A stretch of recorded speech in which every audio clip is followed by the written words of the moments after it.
नमस्कार दोस्तों, राधे राधे, जय माता की। तो आज के वीडियो में हम बात करेंगे व्रत के उन सामान्य नियमों की जो कि हर व्रतधारी को पालन करने ही चाहिए, जिनके पालन न करने से व्रत खंडित होने का डर या भय रहता है। तो वीडियो को अंत तक देखें, वीडियो बहुत उपयोगी होने वाला है। तो देखिए, वैसे तो अलग अलग व्रतों के अलग अलग नियम होते हैं, लेकिन कुछ ऐसे सामान्य नियम होते हैं जो हर व्रत में लागू होते हैं और हर व्रत में जिनको करना ही चाहिए। तो चलिए अब जानते हैं कि वो नियम कौन से हैं। लेकिन उससे पहले यदि आपने मेरे चैनल को सब्सक्राइब नहीं किया है तो चैनल को सब्सक्राइब कर लें, और अगर वीडियो आपको अच्छा लगे तो वीडियो को लाइक कर देना और शेयर कर देना। तो चलिए देखिए, शुरुआत से बात करते हैं और बात करते हैं कि यदि आप व्रत रखने जा रहे हैं तो सबसे पहले तो आपको उस दिन ब्रह्म मुहूर्त में उठना चाहिए। यदि ब्रह्म मुहूर्त में आप नहीं उठ सकते तो कम से कम सूर्योदय के पहले आपको अवश्य उठ जाना चाहिए।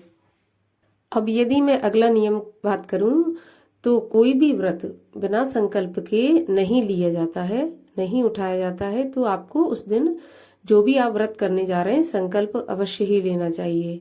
यदि आपको संस्कृत में मंत्र आते हैं तो संस्कृत में, नहीं तो आप सीधी आम बोलचाल की भाषा में आप संकल्प ले सकते हैं।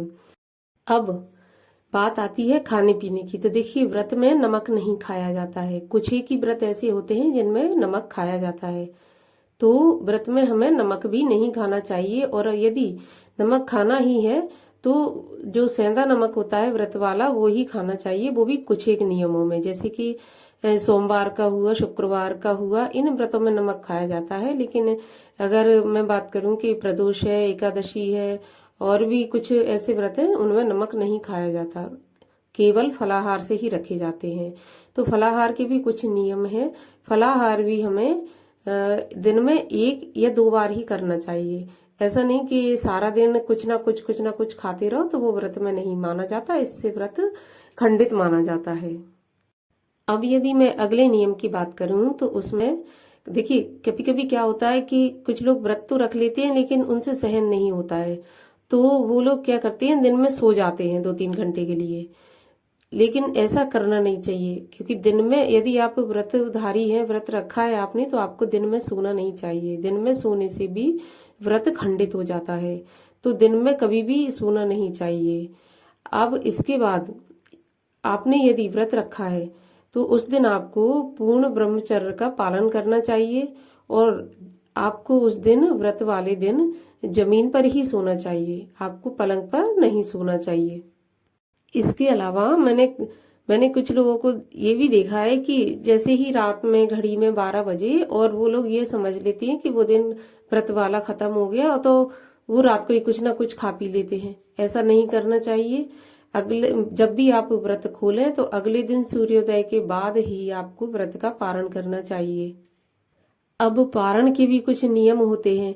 जैसे व्रत वाले दिन नॉनवेज वगैरह अवॉइड करते हैं, उसी तरह व्रत का जिस दिन आप व्रत खोलते हैं उस दिन भी आपको ना तो प्याज लहसुन या नॉनवेज वाले खाना से व्रत खोलना है, और ना उस दिन आपको खाना खाना है। ये वाला शुद्ध और सात्विक इस भोजन से ही आपको व्रत खोलना चाहिए। और कोई भी व्रत अगले दिन जब आप खोलने जा रहे हैं तो सबसे पहले आप व्रत खोलने के पहले कुछ भी, या तो ब्राह्मण को घर पे बुला के भोजन करा दें, यदि और नहीं करा सकते भोजन तो दान दक्षिणा अवश्य निकाल दें। जब तक आप उस व्रत के निमित्त कुछ भी दान दक्षिणा नहीं निकालते, आपका व्रत पूर्ण नहीं माना जाएगा। इसके अलावा भी और सामान्य से नियम है, जैसे उस दिन आपको झूठ नहीं बोलना चाहिए और किसी की चुगली भी नहीं करना चाहिए, आपको क्रोध भी नहीं करना चाहिए, इससे भी व्रत खंडित हो जाता है। तो जब भी आप व्रत रखें इन बातों का अवश्य ध्यान रखें और इन नियमों का पालन करके ही आप व्रत रखें। तो ये थी सारे व्रतों से जुड़ी कुछ सामान्य जानकारी, और यदि आपको ये जानकारी उपयोगी लगी हो तो आप वीडियो को लाइक कर देना और चैनल को सब्सक्राइब कर लेना। मिलते हैं आपसे अगले वीडियो में, तब तक के लिए राधे राधे, जय माता की।